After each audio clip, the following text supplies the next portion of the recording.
तो ये कहानी है मॉर्गन नाम की एक लड़की की, जो पुलिस स्टेशन में स्वीपर का काम करती है। और एक दिन ये सब करते हुए उसे एक मर्डर केस के एविडेंस नीचे गिर जाते हैं, जिससे जब वो उठाने लगती है तो एविडेंस को देखकर उसे पता चलता है कि पुलिस जिसको सस्पेक्ट यानी मुजरिम मान रही थी, वो तो खुद असली किलर्स के हाथों खिलौना बनी थी। और पुलिस सिर्फ इसीलिए मरे हुए आदमी की वाइफ को सस्पेक्ट मान रही थी क्योंकि वो उस दिन से गायब थी। खैर, वो बोर्ड पर सस्पेक्ट को विक्टिम लिखकर चली जाती है और सुबह जब डिटेक्टिव कैरी डेक और उसकी टीम ऑफिस आते हैं तो सब कंफ्यूज हो जाते हैं कि ये किसने किया था। कोई भी जिम्मेदारी लेने को तैयार नहीं था, तो डिटेक्टिव कैरी डेक को गुस्सा आ गया और उन्होंने सीसीटीवी देखी, जिससे उन्हें पता चला कि ये मॉर्गन ने किया है। इसीलिए वो उसे घर से सवाल जवाब करने के लिए पुलिस स्टेशन ले आते हैं और उसे पूछा जाता है कि आखिर उसने पुलिस के काम में टांग अड़ाई क्यों। लेफ्टिनेंट सवाल करते हैं कि आखिर तुम्हें वो विक्टिम क्यों लगी। वो पिक्चर्स दिखाते हुए एक्सप्लेन करना शुरू करते हैं कि वाइफ को सस्पेक्ट सिर्फ इसीलिए माना जा रहा है क्योंकि वो मर्डर के फौरन बाद से गायब है और बज़ाहिर उस दिन घर में उसके अलावा कोई नहीं है। लेकिन इन पिक्चर्स को देखकर ये साफ जाहिर है कि उस दिन कमरे में कोई तीसरा भी था और हो सकता है कि किलर ने ही वाइफ को भी किडनैप किया हो पुलिस का ध्यान भटकाने के लिए, और ये भी मुमकिन है कि उसकी जान भी खतरे में हो। ये लोग उसकी बात नहीं मानते कि तभी एक ऑफिसर ने आकर उससे बताया कि मर्डर वाले दिन उस घर में कोई तीसरा भी आया था। इस चीज को कंफर्म करने से पहले डिटेक्टिव कैरी डेक मॉर्गन को अरेस्ट करवा देते हैं एक दिन के लिए, क्योंकि उसने पुलिस के काम में इंटरफियर किया था। खैर, विक्टिम के घर के बाहर के सीसीटीवी फुटेज उन्हें मिल गई थी, जिससे उन्हें पता चलता है एक लड़की के बारे में जो मर्डर होने से ठीक 30 मिनट पहले विक्टिम के घर आई थी। ये लोग उसे बुलाकर इन्वेस्टिगेशन करना शुरू करते हैं और वो लड़की साफ इनकार कर देती है कि जिस दिन मर्डर हुआ था वो पूरा दिन घर पर थी, वो तो विक्टिम के घर आई ही नहीं। डिटेक्टिव कैरी डेक और उनकी पूरी टीम बुरी तरह कंफ्यूज हो जाते हैं और इतने में ही वो टाइम भी आ जाता है कि मॉर्गन को जेल से निकाला जाना था। मॉर्गन जाते जाते ही एक झलक सीसीटीवी फुटेज को देखती है और उन्हें बता जाती है कि ये सीसीटीवी फुटेज झूठी है। वो जाते हुए इन सबको बता जाती हैं कि यहाँ पर डेटा टाइम स्टैम्प्स गलत है। डिटेक्टिव कैरी डेक तो उसकी बातों को हवा में उड़ा देते हैं, लेकिन लेफ्टिनेंट उसे रोक लेती है एक्सप्लेनेशन के लिए। वो बताती है कि फुटेज में जो हवा चल रही है वो साउथ से नॉर्थ की तरफ चल रही है, लेकिन एलए में हमेशा फॉल सीजन में हवा नॉर्थ से साउथ की तरफ चलती है। इसका मतलब ये जो फुटेज दिखाई जा रही है ये कई महीनों पहले की है और पुलिस का ध्यान भटकाने के लिए इस पुरानी फुटेज को उस दिन की फुटेज के साथ चेंज किया गया है, नए टाइम स्टेप्स और डेट के साथ। उसकी सारी बातों को रिसर्च किया जाता है और उसकी सभी बातें ठीक निकलती है, यहाँ तक कि सारे डिटेक्टिव्स हैरान हो जाते हैं। जैसे ही वो पुलिस स्टेशन से जाने लगती है तो लेफ्टिनेंट उसे रोक देती है और कहती है कि ये सब तुमने कैसे किया। तो मॉर्गन बताती है कि मेरा IQ 160 है। यार, मेरे सोचने और ऑब्जर्व करने की पावर्स एक आम इंसान से कहीं ज्यादा हैं और मैंने बहुत सारी डॉक्यूमेंट्रीज भी देखी हैं, सो इसकी वजह से इन चीज़ों का एनालिसिस मैं बड़े आराम से कर सकती हूँ। खैर, अगले सीन में दिखाया जाता है कि डिटेक्टिव कैरी डेक विक्टिम की बेटी से मिलते हैं और विक्टिम की बेटी उन्हें बहुत ही अजीब बात बताती है कि उनके मॉम, जो कि गायब हुई हैं, उनको किसी सेरा नामे औरत ने एक लेटर भेजा था। वो लड़की बताती है कि जब तक मेरी मॉम ने वो लेटर पढ़ा तब तक उस लड़की की डेथ हो चुकी थी। डिटेक्टिव कैरी डेक ये सोचते हुए हैरान हो गए कि आखिर उस लेटर में ऐसा था क्या और उसका इस मर्डर केस से क्या ताल्लुक हो सकता है। ये जानने के लिए अब उन्हें लेटर चाहिए था, जो उनके ख्याल से विक्टिम की वाइफ के घर हो सकता था या उसके ऑफिस में हो सकता था। वो इस लेटर के बारे में लेफ्टिनेंट को भी बता देता है और अब लेफ्टिनेंट केस को इतना उलझावा देखकर मॉर्गन से रिक्वेस्ट करती हैं केस को हैंडल करने के लिए इन्हें सबसे पहले वो लेटर चाहिए था जो हो सकता था कि मिसिंग वाइफ के ऑफिस में हो। डिटेक्टिव कैरी डेक उस ऑफिस में जाकर बॉस से रिक्वेस्ट करते हैं ऑफिस में लेटर ढूंढने की, पर बॉस ऑफिस की तलाशी लेने से मना कर देते हैं।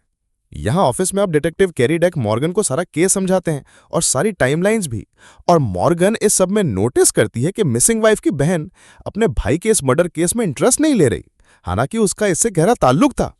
डिटेक्टिव मॉर्गन यूसे फोन कर डॉक्टर कोर्ट ने बोला बनवा लिया था। वो ये बात कैरी डेक को भी बता दी है, लेकिन कैरी डेक को यहाँ कुछ शक के लायक नहीं लगता। खैर, अब केस को सॉल्व करने के लिए उस लेटर का होना भी जरूरी था, इसीलिए रात में मॉर्गन किसी को भी बताए बगैर रात में उस ऑफिस के अंदर घुस जाती है और सफाई करने के बहाने वो लेटर चुरा कर ले आती है। और जब वो लाकर डिटेक्टिव कैरी डेक को देती है तो डिटेक्टिव गुस्से में आ जाते हैं, क्योंकि इस लेटर के चुराने की वजह से मॉर्गन को एक और मर्तबा जेल हो सकती थी।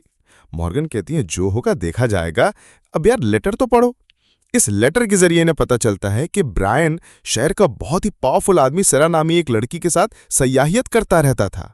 सेरा चाहती थी कि उस पर केस हो, इसलिए वो मिसिंग वाइफ की हेल्प लेना चाहती थी, लेकिन इससे पहले कि वो कुछ भी कर पाती सेरा मर जाती है। अब क्योंकि ब्रायन भी इस केस का एक मेन सस्पेक्ट बन गया था, इसलिए डिटेक्टिव कैरी डाइक उसे भी इन्वेस्टिगेशन के लिए पुलिस स्टेशन में बुला लेते हैं। ब्रायन साफ इनकार कर रहा था कि उसने मर्डर नहीं किया, क्योंकि जिस दिन मर्डर हुआ था वो एलए में था ही नहीं। इसी दौरान बाहर से भी ऑफिसर्स ये पता लगा लेते हैं कि ब्रायन मर्डर वाले दिन फाउंटेना सिटी में था। इससे पहले कि इन्वेस्टिगेशन आगे बढ़ती, जिस ऑफिस से मॉर्गन ने लेटर चुराया था उसका बॉस मॉर्गन पर लीगल एक्शन लेने के लिए आ जाता है, जिसकी वजह से डिटेक्टिव कैरी डाइक बहुत ज्यादा गुस्से में आ जाते हैं, क्योंकि वो पहले ही मॉर्गन को ऐसे उल्के कामों से मना कर रहे थे और उन्होंने मॉर्गन को कहा भी था कि लेटर वापस रख कर आओ। इन्हीं सब ब्लंडर्स की वजह से इन्वेस्टिगेशन लेट होती जा रही थी। इसकी वजह से डिटेक्टिव कैरी डाइक मॉर्गन को इन्वेस्टिगेशन से निकाल देते हैं, लेकिन उसके जहानत की वजह से अगले दिन दोबारा उन्हें मॉर्गन के पास जाकर मॉर्गन से हेल्प लेनी पड़ती है, क्योंकि डिटेक्टिव को केस से ब्रायन का लिंक समझ नहीं आ रहा था। जिस दिन मर्डर एलए में हुआ था उस दिन ब्रायन फाउंटेना में था। अब सोचते मॉर्गन ये बताती है कि मर्डर असल में उस दिन हुआ ही नहीं जबका दिखाया जा रहा है।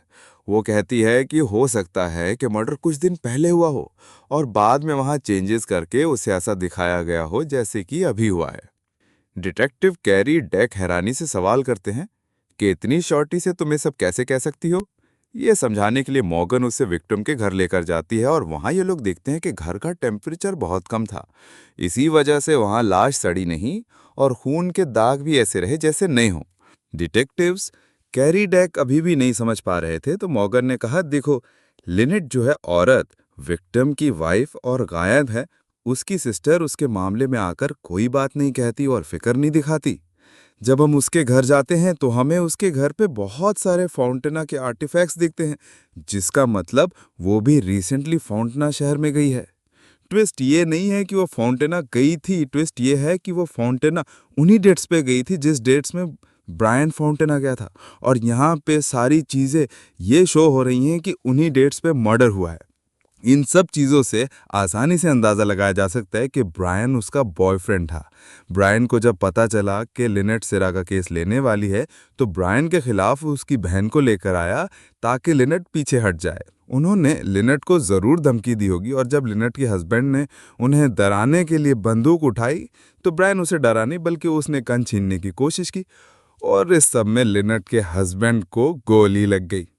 अब ये केस एक मर्डर का बन गया था। ये सब छुपाने के लिए उन्होंने लिनेट को पहले बंदी बनाया, क्योंकि लिनेट की बहन बायोलॉजिस्ट थी, इसीलिए अपने ब्रायन को बचाने के लिए उसने सारी प्लानिंग की। घर का टेम्परेचर कम किया ताकि सबूत पुराने ना लगें। सीसीटीवी में भी जाते हुए एक पुरानी फुटेज सेट कर गई नए टाइम स्टैम्प्स के साथ, और लिनेट को उन्होंने उसी दिन से किडनैप कर लिया ताकि सबको लगे कि लिनेट अपने ही हस्बैंड का खून करके भागी है। अभी इसी जगह को देखते हुए मॉर्गन गेस करती है कि इस टाइम लिनेट को कहाँ रखा होगा इन लोगों ने, और मज़े की बात का उसका गेस ठीक भी होता है और जल्दी ये लोग लिनेट तक पहुंचकर उसको रेस्क्यू कर लेते हैं और मुजरिम आखिर पकड़े जाते हैं और ये केस यहीं पर ख़त्म हो जाता है। सब लोग हैरान थे, इतने कॉम्प्लिकेटेड केस को मॉर्गन ने इतनी आसानी से सॉल्व कर लिया था। इसलिए लेफ्टिनेंट उसे डिटेक्टिव के जॉब भी ऑफर करती हैं, जिसे वह ठुकराती है क्योंकि इस जॉब में बहुत ज़्यादा टाइम लगता था और उसे अपनी फैमिली को टाइम देना था। फाइनली अब उसे हमें इसकी बेटी के साथ देखते हैं, जहां वो नोटिस करती है कि उसकी बेटी अपने डैड से नफरत करने लगे हैं, क्योंकि उसे लगता है कि उसके डैड उसे जानबूझकर छोड़ के गए हैं। हालांकि उसके डैड 15 साल पहले कहीं गायब हो गए थे और उनका आज तक कोई सुराग नहीं मिला। मॉर्गन को इस चीज़ से बहुत ज़्यादा दुख होता है कि उसकी बेटी उसके डैड को गलत समझ रही थी। मॉर्गन भी आखिर यही पता चलाना चाहती थी कि उसके हस्बैंड हुआ गया। इसीलिए अगले दिन वो लेफ्टिनेंट से इस शर्त पर जॉब के ऑफर कबूल कर लेते हैं कि वो उसके हस्बैंड को ढूंढने में उसकी मदद करेंगे, और यहाँ पे लेफ्टिनेंट भी उसकी ऑफर को एक्सेप्ट कर लेती हैं। खैर, दिखाया जाता है कि दोबारा मॉर्गन घर पर थी, जहाँ उसे पता चलता है कि उसकी बेटी को कॉलेज में पेंटिंग के लिए फर्स्ट प्राइज़ मिला है। ये देखकर वो बहुत ज़्यादा एक्साइटेड हो जाती है और अपनी बेटी को उसके डैड की पेंटिंग्स दिखाने लगती हैं, और इस चीज़ से उसकी बेटी को बहुत ज़्यादा गुस्सा आ जाता है, क्योंकि आज भी उसकी बेटी को लगता है कि उसके डैड उसे जानबूझकर छोड़ के गए। इसी दौरान उनके दरवाजे पे नॉक होता है। मॉर्गन बाहर जाकर देखती है तो बाहर लेफ्टिनेंट थी, जो उसे उसके हस्बैंड की केस में एक अच्छी खबर देने के लिए आई थी। उसके हस्बैंड की कार का पता चल गया था, जो उसके गायब होने के 3 दिन बाद पुलिस स्टेशन में आई थी, और उसकी कार में उस दिन डायपर्स भी मिले थे, और इसका साफ मतलब था कि वो ये डायपर्स अपने बच्चों के लिए ला रहा था। उसका अपनी फैमिली को छोड़ने का कोई इरादा नहीं था, और ये बात सुनकर मॉर्गन की आंखों में आंसू आ जाते हैं। खैर, दिन गुजरते रहते हैं और मॉर्गन अपनी डिटेक्टिव की जॉब करती रहती। वो बहुत सारे मर्डर केसेस में हेल्प करती, जिससे जल्द ही पुलिस मुजरिमों को पकड़ भी लेती। साथ साथ खुद लेफ्टिनेंट मॉर्गन के हस्बैंड की इन्वेस्टिगेशन कर रही थी, और एक दिन उन्हें पता चलता है कि आज से 15 साल पहले उनके ही एक ऑफिसर ने मॉर्गन के हस्बैंड को अरेस्ट किया था, क्योंकि उसने इलीगली एक दीवार पर पेंटिंग बनाई थी, और इस बिल्डिंग के अंदर अक्सर क्रिमिनल्स रहते हैं। लेफ्टिनेंट ये बात आकर फौरन मॉर्गन को बताती हैं और उन्हें कहती हैं कि मुझे लगता है तुम्हारे हस्बैंड ने कुछ ऐसा किया है जिसकी वजह से कोई उसे ले गया है या वो गायब हुआ है, क्योंकि जहां पर उसने पेंटिंग बनाई थी वो क्रिमिनल्स की जगह है। ये देखकर मॉर्गन उसे बहुत सारी पिक्चर्स दिखाती है जिसमें उसके हस्बैंड की बनाई बहुत ही अच्छी अच्छी पेंटिंग्स थी, और वो कहती है कि मुझे नहीं लगता कि आप इस बारे में ठीक कह रही हैं। खैर, महीनों गुजर जाते हैं और महीनों के काम के बाद फाइनली मॉर्गन को डिटेक्टिव का काम करते हुए उसका फॉर्मल बैज मिल जाता है।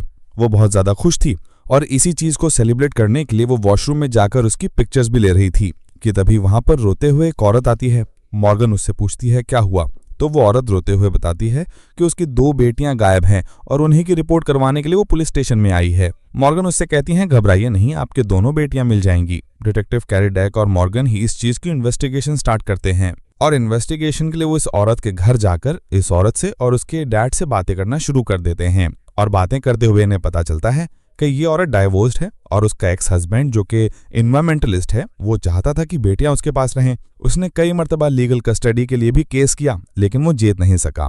ये लोग अब उस आदमी पर ही इन्वेस्टिगेशन स्टार्ट कर देते हैं और इन्हें पता चलता है कि उस आदमी ने पिछले ही महीने अपनी दोनों बेटियों के पासपोर्ट के लिए भी अप्लाई किया था।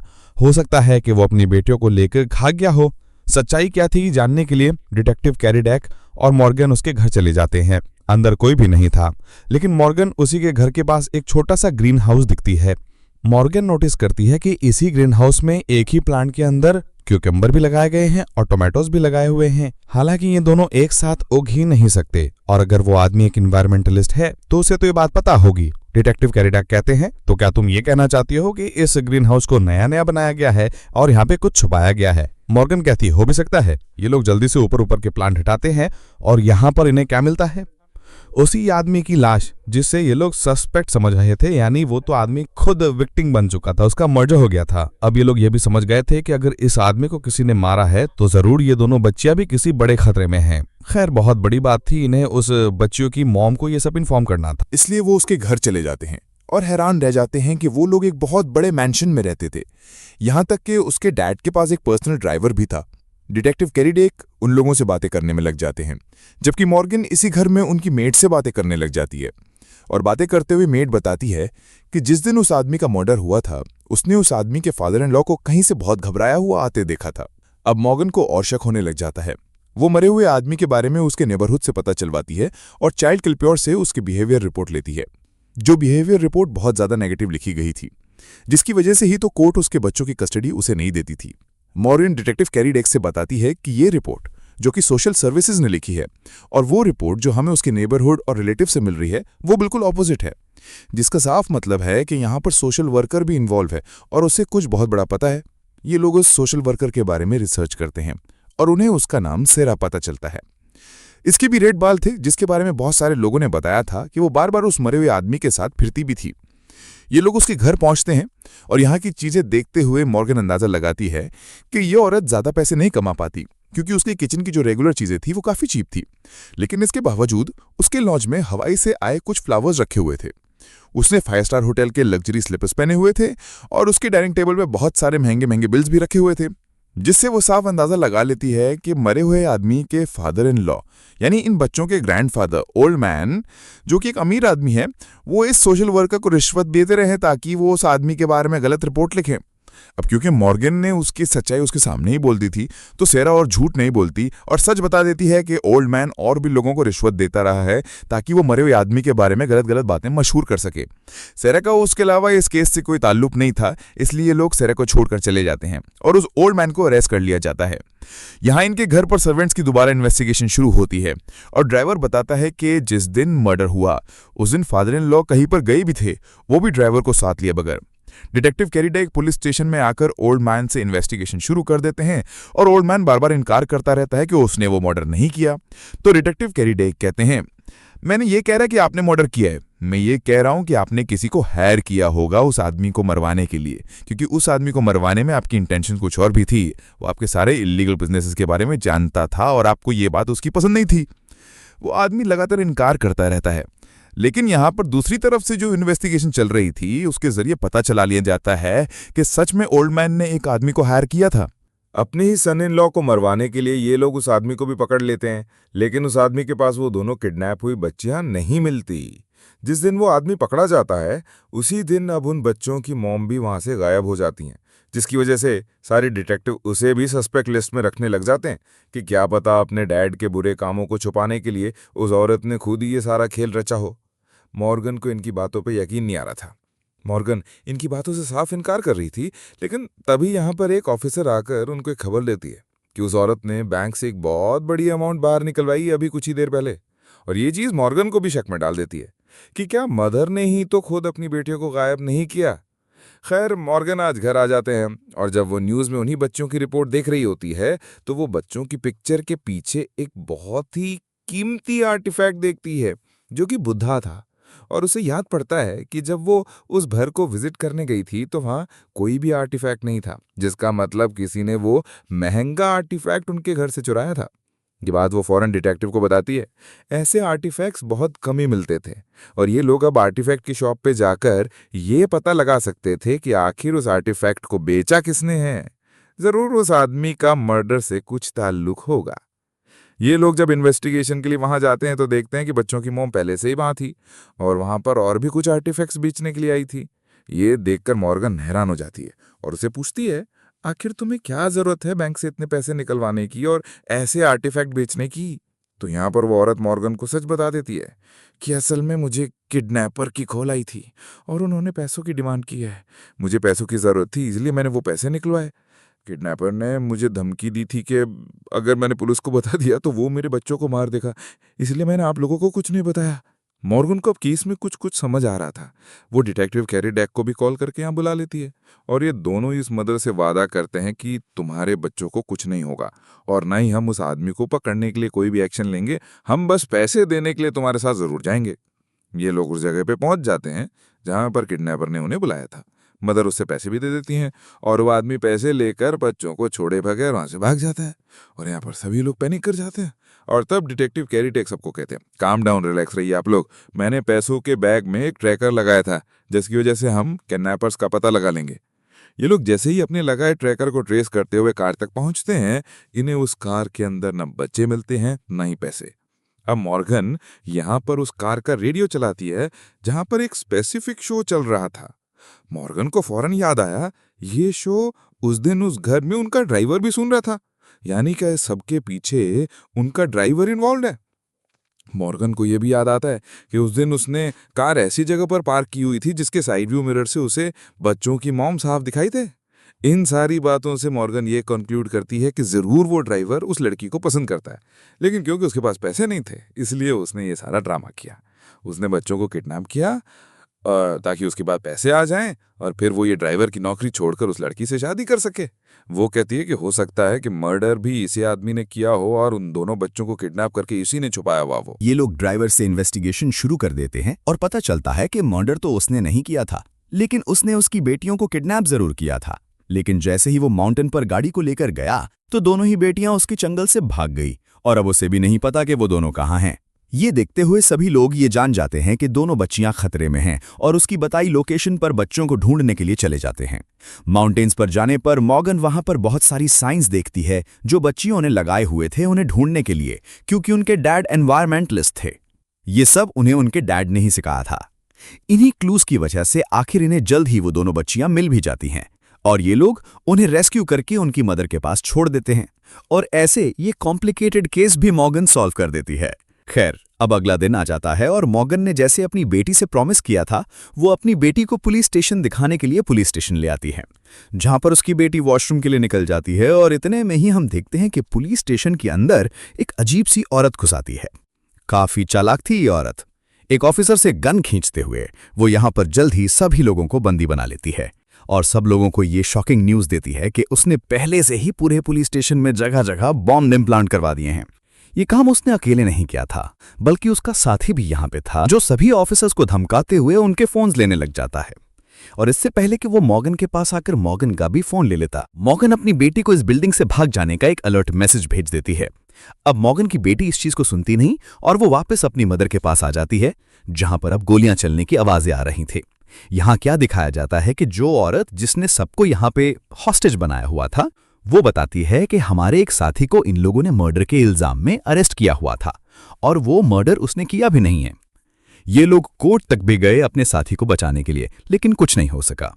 वो औरत बताती है कि मैं सिर्फ अपने साथी को जस्टिस दिलवाना चाहती हूँ, इंसाफ दिलवाना चाहती हूँ, और इसीलिए यहां आई हूं। अब सारे डिटेक्टिव्स मिलकर वो सबूत इकट्ठा करेंगे जो उसके फ्रेंड को इंसाफ दिलवाए और उसे मासूम जाहिर करे। इस ऑफिस के बाहर हम लेफ्टिनेंट और डिटेक्टिव कैरी डेक को देखते हैं, जिन्हें पुलिस स्टेशन में होने वाली हर चीज का पता चल गया था। वो इन दोनों लोगों के बारे में पता चलाते हैं जो पुलिस स्टेशन में घुस आए थे, और इन्हें पता चलता है कि ये दोनों मिलिट्री ऑफिसर्स हैं। अब यही सोल्जर ऑफिसर के जरिए लेफ्टिनेंट को कॉल करवाती है और कहती है कि जल्द से जल्द एविडेंस ढूंढो, नहीं तो यहां पर जितने भी लोग हैं वो सब मारे जाएंगे। अब उसके कहे के मुताबिक लेफ्टिनेंट और कैरी डेक उस केस को दोबारा रीओपन करते हैं और उस पर इन्वेस्टिगेशन स्टार्ट कर देते हैं। असल में हुआ यह था कि उनकी वैन के अंदर उनके सीनियर ऑफिसर को मारा हुआ देखा गया था और सारे एविडेंस इस आदमी के खिलाफ आ रहे थे, क्योंकि उससे पहले उसकी सीनियर ऑफिसर से कोई लड़ाई हुई होगी। अभी तक ऐसा कुछ भी नहीं मिल रहा था जो उस आदमी को मासूम जाहिर कर दे।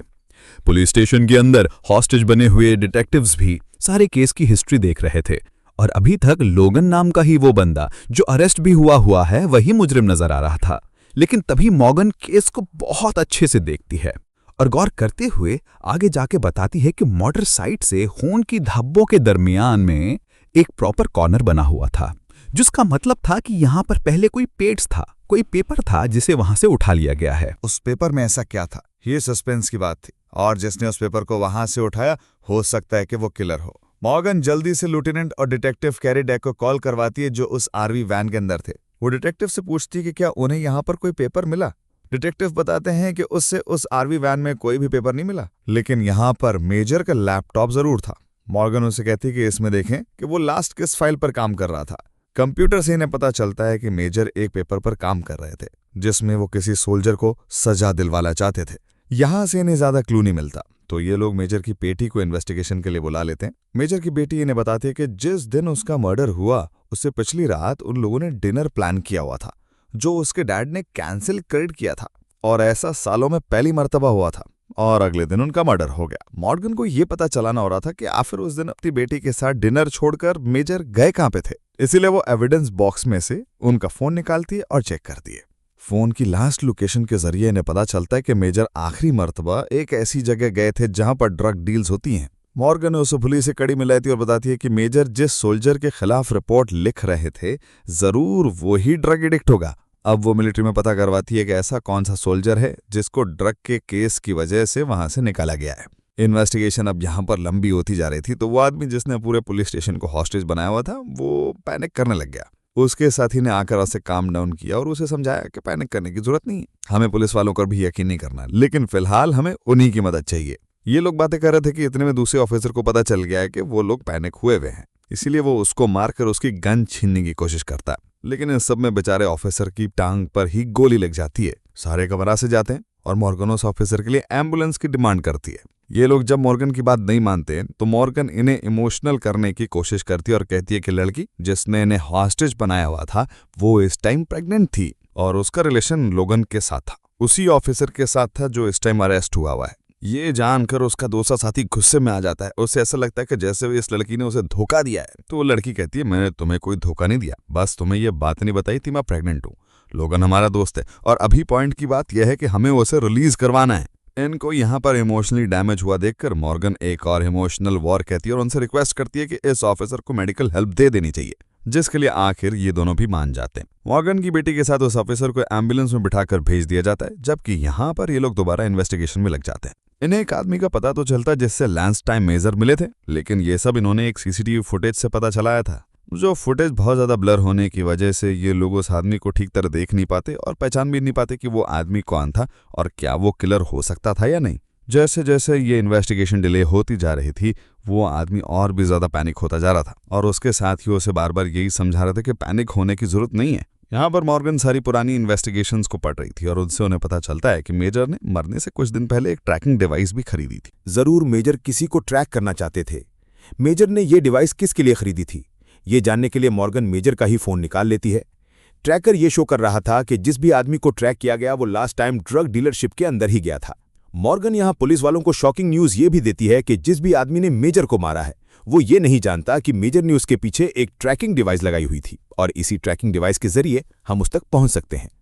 अभी तक लग तो यही रहा है कि जिसको मेजर ट्रैक करना चाह रहे थे उसी ने मेजर को मारा होगा, क्योंकि मेजर की लास्ट लोकेशन भी ड्रग डीलरशिप वाली जगह की थी। इस आदमी की भी उस दिन की लोकेशन वहीं की है और उसके बाद मेजर मरे हुए हैं और ट्रैकिंग डिवाइस ये भी शो कर रही है कि वही आदमी रात में मेजर की आरवी वैन में भी आया है। अब इसी ट्रैकिंग डिवाइस के जरिए ये लोग मर्डर की लोकेशन का भी पता चला लेते हैं और डिटेक्टिव कैरी डेक फौरन जाकर उसे अरेस्ट कर लेते हैं। केस तकरीबन सॉल्व हो गया था। अब वो आदमी घबरा गया कि केस के सॉल्व होने के बाद कहीं ये लोग उन्हें अरेस्ट न कर ले, इसलिए वो अपने साथी को बेहोश कर देता है और सबको धमकी देता है कि वो यहाँ पर सबको ये बॉम्ब से उड़ा देगा। तो मॉर्गन कहती है और ज़्यादा बेवकूफ़ बनाने की ज़रूरत नहीं, मैं जानती हूँ कि यहाँ पर कोई भी बॉम्ब नहीं है, क्योंकि जब आप लोग यहाँ पर आए तो यहाँ पर कोई भी डॉग नहीं भौंका। हालांकि ऐसे किसी भी डिवाइस के आने पर वो लोग बहुत सेंसिटिव हो जाते हैं। यहाँ उस लड़की को भी होश आ जाता है और वो लड़की भी उस आदमी को बताती कि सच में बॉम्ब वाली बात झूठ थी और वो लड़की नहीं बोल रही थी। इसलिए ये लोग इन किडनैपर्स को ही अरेस्ट कर लेते हैं और सारे ही बंदी बने हुए ऑफिसर्स आज़ाद हो जाते हैं। बाहर जाकर मॉर्गन सबसे पहले अपनी बेटी से मिलती है और सभी सिचुएशन के संभलने का जश्न मनाते हैं। और यहाँ पर लोगन को भी रिलीज कर दिया जाता है, क्योंकि अब ये जाहिर हो गया था कि उसने मर्डर नहीं किया। खैर, अब दिन गुजर जाते हैं और मॉर्गन को लेफ्टिनेंट अपने ऑफिस में बुलाती हैं उसके मिसिंग हस्बैंड के केस की रिपोर्ट देने के लिए। वो बताती हैं कि केस में एक बहुत बड़ी प्रोग्रेस हुई थी। उनको एक ऐसे आदमी के बारे में पता चला था जिसे गायब होने से पहले बहुत मर्तबा उसके हस्बैंड मिलते रहे हैं। लेफ्टिनेंट मॉर्गन को उस आदमी का नाम भी बताती है, जो नाम था जियो कॉर्नफोर्थ। लेकिन मॉर्गन को ऐसा कोई नाम याद नहीं था, इसीलिए लेफ्टिनेंट उस आदमी से मॉर्गन की एक मीटिंग फिक्स करवा देती है। ये लोग उस आदमी से मिलते हैं, उससे सवाल करते हैं कि 15 साल पहले जो आदमी गायब हुआ उससे तुम इतना ज़्यादा क्यों मिलते थे और आखिर उससे तुम्हारा क्या रिश्ता था। यह आदमी मॉर्गन के हस्बैंड को जानने से साफ इनकार कर देता है। ये सुनकर मॉर्गन इमोशनल हो जाती है और उसे कहती कि अगर तुम मेरे हस्बैंड को ढूंढने में मेरी मदद करोगे तो उसके बदले में कुछ भी करने को तैयार हूं। तो वो कहते हैं ठीक है, मेरा भतीजा इस टाइम जेल में, अगर तुम उसे रिलीज करवा सकते हो तो उसके बदले में मैं तुम्हारी हेल्प करने के लिए तैयार हूं। लेफ्टिनेंट उसकी ये ऑफर भी एक्सेप्ट कर लेती है। ये लोग अब अपने ऑफिस वापस आ जाते हैं, जहां पर लेफ्टिनेंट डिटेक्टिव कैरी डेक को बुलाकर ये केस उसे देने का फैसला करती हैं और साथ में वो डिटेक्टिव कैरी डेक से हेल्प ही मांगते हैं कॉर्नफोर्थ के भतीजे को जेल से निकलवाने के लिए। जबकि सीन कट होकर हमें मॉर्गन को दिखाया जाता है, जो खाना लेकर जब घर की तरफ ही जा रही थी तो उसे रास्ते में कॉर्नफोर्थ मिल जाता है, जो उसे कुछ बात करना चाहता था। वो मॉर्गन को बताता है कि मेरे पास तुम्हारी हस्बैंड के बारे में बहुत सी इन्फॉर्मेशन है और वो मैं तभी बताऊंगा जब मेरे भतीजे को तुम लोग रिलीज कर दोगी। ये कहकर वो चला जाता है। मॉर्गनिक्स भी अपनी डेली लाइफ में वापस आ जाती हैं। ये लोग काफ़ी मर्डर केसेस सॉल्व करते हैं और एक दिन लेफ्टिनेंट आकर इन्हें बताती हैं कि इन लोगों ने एक पार्टी अरेंज की है जो सभी डिटेक्टिव्स के लिए है। सभी लोग एक्साइटेड हो जाते हैं। इससे पहले ये अपनी पार्टी के बारे में कुछ सोचते, डिटेक्टिव कैरी डेक को एक ईमेल रिसीव होती है, जिस ईमेल में एक आदमी के बारे में इन्फॉर्मेशन थी जिसे किडनैप किया गया था। जिस बंदे को किडनैप किया गया था उसके हाथ में एक बोर्ड था जिस पे लिखा था कि तुम्हारे पास अगला मूव करने के लिए सिर्फ 2 घंटे हैं। ये लोग जल्दी ही उस बंदे की पिक्चर से उसका सारा बायोडेटा निकाल लेते हैं और फौरन ये लोग उस आदमी के घर जाते हैं। जाहिरी बात है, वो तो किडनैप हुआ था, घर पे वो तो नहीं था, लेकिन उसके घर के बाहर एक पार्सल रखा हुआ था जिसे लेकर ये लोग वापस पुलिस स्टेशन में आ जाते हैं। इस पैकेज के अंदर एक जिगसॉ पजल थी। मॉर्गन जल्दी से उसे असेंबल करती है और उन्हें पता चलता है ये जिगसॉ पजल एक मैप की थी और इस पूरी जिगसॉ पजल में से एक पीस गायब था और ये वही लोकेशन थी जहां पर उस आदमी को हॉस्टेज बनाकर रखा गया था। ये लोग जल्दी से उस लोकेशन पर जाते हैं। ये जगह माउंटेन्स में थी और माउंटेन्स के इन जंगलों में जाते ही उन्हें वहां पर कुछ कार्ड्स नजर आते हैं। ये एक पजल थी और क्लूज भी थे उस आदमी तक पहुंचने के लिए। ये लोग सारी पजल्स को सॉल्व करते हुए जल्द ही उस जगह पे पहुंच जाते हैं जहां पर उस आदमी को बंदी बनाकर रखा गया था और उसे रेस्क्यू कर लिया जाता है। इस आदमी की तबीयत ठीक होने पर उसे पूछा जाता है कि उसे किडनैप किसने किया था और वजह क्या थी। उस आदमी को कुछ नहीं पता था। वो बताता है कि मैं एक दिन घर जा रहा था तो रास्ते में किसी ने मेरे ऊपर अटैक कर दिया और उसके बाद उसने मुझे हॉस्टेज बना लिया। वो बताता है कि जिसने उसे किडनैप किया था वो जबरदस्ती उसके साथ गेम्स खेलता था और हमेशा अपने मुंह पे आईने में मास्क पहन के रखता था, जिसकी वजह से वो उसका आज का चेहरा नहीं देख पाया। इन सारी बातों का पता चलाने के बाद मॉर्गन इन चीजों का अंदाजा लगाती है कि जो भी वो किडनैपर है वो बच्चों के गेम से बहुत ज्यादा ऑब्सेस्ड है, क्योंकि पुलिस को भी उसने सारे क्लू गेम्स की सूरत में दिए थे। खैर, रात होती है और मॉर्गन को दोबारा कॉन्फोर्थ बुलाता है। कॉन्फोर्थ उसे बताता है कि जिस दिन तुम्हारे हस्बैंड गायब हुए उससे कुछ दिन पहले वो तुम्हारी और तुम्हारी फैमिली की सिक्योरिटी के लिए बहुत ज्यादा परेशान थे और वो अंडरनॉर्ड लिलोय फ्लिन नाम की किसी लड़की के साथ काम कर रहे थे। लेकिन मॉर्गन को लिलोय फ्लिन के बारे में कुछ भी याद नहीं था। अगले दिन मॉर्गन ऑफिस आती है तो अभी भी किडनैपर को ढूंढने की इन्वेस्टिगेशन चल रही थी। उसी साइको किडनैपर ने आज एक बेबी कॉट के अंदर 3 डॉल्स और क्लोज पुलिस स्टेशन में भेजे थे। जब सब लोग कंफ्यूज होते हैं तो एक ऑफिसर बोल उठता है कि मैं जानता हूं किडनैपर को, वो एक थेरेपी ग्रुप का मेंबर है। जो थेरेपी वो लोग लेते हैं जिनके अपने उनसे दूर चले जाते हैं। लेफ्टिनेंट उसी ऑफिसर को इस थेरेपी सेशन में जाकर उस आदमी का पता चलाने को कहती हैं और मॉर्गन को ये ड्यूटी देती हैं कि वो पता चलाए कि आखिर उस आदमी ने ये डॉल्स क्यों भेजी हैं। यहां पर वो ऑफिसर जब थेरेपी सेशन में जाता है तो इन्हें पता चलता है कि आज वो आदमी एब्सेंट है। ऑफिसर उन बाकी लोगों से इन्वेस्टिगेशन शुरू कर देता है और थेरेपी के लोग बताते हैं कि वो आदमी काफी अजीब था। उसकी बहन उसे छोड़कर चली गई थी, इसीलिए वो थेरेपी लेने आता था। उसे ज्यादा मसला ये था कि जब से उसकी बहन गई थी तो उसके साथ कोई गेम्स नहीं खेलता था। फाइनली यहां से उससे उस किडनैपर के घर का एड्रेस मिल जाता है जहां पर मॉर्गन और डिटेक्टिव कैरी डेक इन्वेस्टिगेशन के लिए जाते हैं। ये अपार्टमेंट इस तरह बिखरा हुआ था जैसे यहां पर किसी ने लड़ाई की हो। ये लोग जब लाइट ऑफ करके इस अपार्टमेंट को देखते हैं तो यहां पर एक स्पार्कलिंग लाइट से मैसेज लिखा हुआ था जिसमें लिखा हुआ था कि तुम अंधेरे में कभी बात नहीं कर सकते। मॉर्गन को फौरन अंदाजा हो जाता है कि अंधेरे में सिर्फ डेफ लोग बात नहीं कर सकते, क्योंकि वो लोग इशारों से बातें करते हैं। वो ये भी समझ जाती है कि किडनैपर जरूर डेफ लोगों के साथ काम करता है और उसने जरूर कोई साइन लैंग्वेज में क्लू दिया होगा। वो लोग जब जाकर उन डॉल्स को लेते हैं ऑफिस में तो उन डॉल्स के सारे हाथ ऐसे साइंस बना रहे थे जैसे डेफ लोग बातें करते हों। उन साइंस को जब सर्च किया जाता है तो इन्हें एक और मैसेज का पता चलता है। ये लोग जब उस लोकेशन पर पहुंचते हैं तो इन्हें वहां पर कोई और हॉस्टेज बना मिलता है जिसे उस आदमी ने ही किडनैप किया हुआ था और किडनैप करके तिजोरी में बंद किया हुआ था। यहां पर रखे हुए क्लोज की मदद से मॉर्गन जल्दी उस तिजोरी का पासवर्ड ढूंढ लेती है और उस औरत को वहां से बाहर निकाल लेती है। ये औरत उसी थेरेपी ग्रुप के मेंबर थी जहां पर वो आदमी भी जाया करता था। इसलिए लेफ्टिनेंट समझ जाती है कि वो किडनैपर अपने जैसे लोगों को अपना शिकार बना रहा है। वो एक ऑफिसर को सभी थेरेपी ग्रुप के मेंबर्स को सिक्योरिटी देने का कहती है और साथ ही सबको ये भी याद दिलाती है कि आज शाम पार्टी है। इसलिए सब लोग तैयार होने के लिए घर आ जाते हैं और मॉर्गन भी घर आ जाती है जब उसे कॉन्फ्रेंस का मैसेज मिलता है जो उसे एक लोकेशन और टाइम बताता है और कहता है कि अगर अपने हस्बैंड के बारे में और इन्फॉर्मेशन चाहिए तो वहां आ जाना। जबकि यहाँ पर डिटेक्टिव कैरी डेक अपने एफबीआई के एक दोस्त से मिलते हैं। वो उनसे एक लड़की के बारे में पता चलवाना चाहते थे जो अक्सर मॉर्गन के हस्बैंड के साथ देखी गई है, जिसका नाम लिलोय फ्लिन था। जिसका नाम सुनकर एफबीआई एजेंट भी हैरान हो जाते हैं और कहते हैं कि लिलोय फ्लिन भी अंडरकवर एफबीआई एजेंट थी और 15 साल पहले वो मारी गई थी। जाते जाते ये FBI officer detective carry deck को एक फाइल भी देकर जाता है जिसमें लिलोय फ्लिन का पूरा बायोडेटा था। अब सीन कट होकर हमें उस ऑफिसर को दिखाया जाता है जो थेरेपी ग्रुप का मेंबर भी था और यहाँ पर डिटेक्टिव भी था। वो जब अपनी पुलिस पार्टी के लिए तैयार होकर निकलता है तो एकदम से गाड़ी में बैठते ही उसका एयरबैग फट जाता है और सामने हम किसी मास्क पहने आदमी को देखते हैं। यानी ये वही किडनैपर था जो अपने ही ग्रुप के लोगों को किडनैप कर रहा था और उसने अपने डिटेक्टिव को किडनैप कर लिया था। यहाँ पार्टी में सभी लोग एंजॉय कर रहे होते हैं लेकिन तभी सबको उसी ऑफिसर की कमी महसूस होने लगती है। ये लोग उसे कॉल भी करके देखते हैं लेकिन वो कॉल भी रिसीव नहीं कर रहा था। इसीलिए लेफ्टिनेंट एक ऑफिसर को उसके घर जाकर देखने को कहती हैं। जबकि यहां पर हम डिटेक्टिव कैरी डेक और मॉर्गन को डांस करता हुआ देखते हैं, जहां पर डिटेक्टिव कैरी डेक मॉर्गन से परमिशन मांगते हैं कि वो उसके हस्बैंड का कीज पूरी तरह डिटेक्टिव कैरी डेक को दे दे और उससे कॉन्फ्रेंस का नंबर भी दे दे ताकि वो कॉन्फ्रेंस से कांटेक्ट करके उससे इन्वेस्टिगेशन करके मॉर्गन के हस्बैंड का पता चला सकें। इससे पहले कि ये लोग कुछ कह पाते, इन्हें इमरजेंसी में उसी ऑफिसर की कॉल आती है जो दूसरे ऑफिसर के घर उसे देखने के लिए गई थी। वो बताती है कि उस ऑफिसर की गाड़ी का एयरबैग फटा हुआ था और वो ऑफिसर गाड़ी में नहीं है और ना ही घर पर है। इसी गाड़ी में से उसे एक क्लू भी मिला था जिससे इन्हें पता चला कि उस ऑफिसर को किडनैप करने वाला वही साइको किडनैपर है। ये लोग अपने पार्टी छोड़कर उस पजल को सॉल्व करने में लग जाते हैं और जल्द ही मॉर्गन को यह पता चल जाता है कि पजल उस लोकेशन के बारे में है जिस बड़े से मैंशन के अंदर एक स्विमिंग पूल भी था।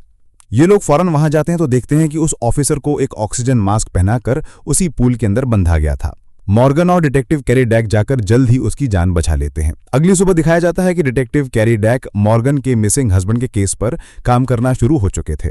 वो कॉन्फर्ट से मिलते हैं और उस पर बहुत ज्यादा रौब जमाते हुए आखिर उसे कुछ इन्फॉर्मेशन लेने में कामयाब हो जाते हैं। जबकि यहाँ पर हमें मॉर्गन को दिखाया जाता है जो अपनी फैमिली के साथ ग्रॉसरीज करने के लिए गई थी और वहां पर एक लड़का उनकी हेल्प करता है और जब ये लोग घर आते हैं तो ये अपने सामान में एक अजीब सा एक डब्बा देखते हैं जिसके पीछे एक स्टिकर लगा था और उस पर लिखा था यू आर द मॉर्गन।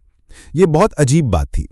इधर पुलिस स्टेशन के अंदर जिस ऑफिसर को किडनैप किया था उस किडनैपर ने उसी ऑफिसर ने उस किडनैपर का स्केच भी बनवा लिया था, और जैसे ही उसे मॉर्गन को भेजा जाता है तो मॉर्गन फौरन पहचान लेती है कि यह वही लड़का था जिसने आज ग्रॉसरी स्टोर में उसकी मदद भी की और उसके ग्रॉसरीज में ये अजीब सा पैकेज भी रखा। इससे पहले कि वो कुछ भी कर पाती, मॉर्गन को एक और कॉल रिसीव होती है जिसमें उससे पता चलता है कि उसके हस्बैंड आज भी जिंदा हैं, कहाँ हैं, क्या कर रहे हैं। इसी मिस्ट्री के साथ ये सीजन यहाँ पर खत्म हो जाता है।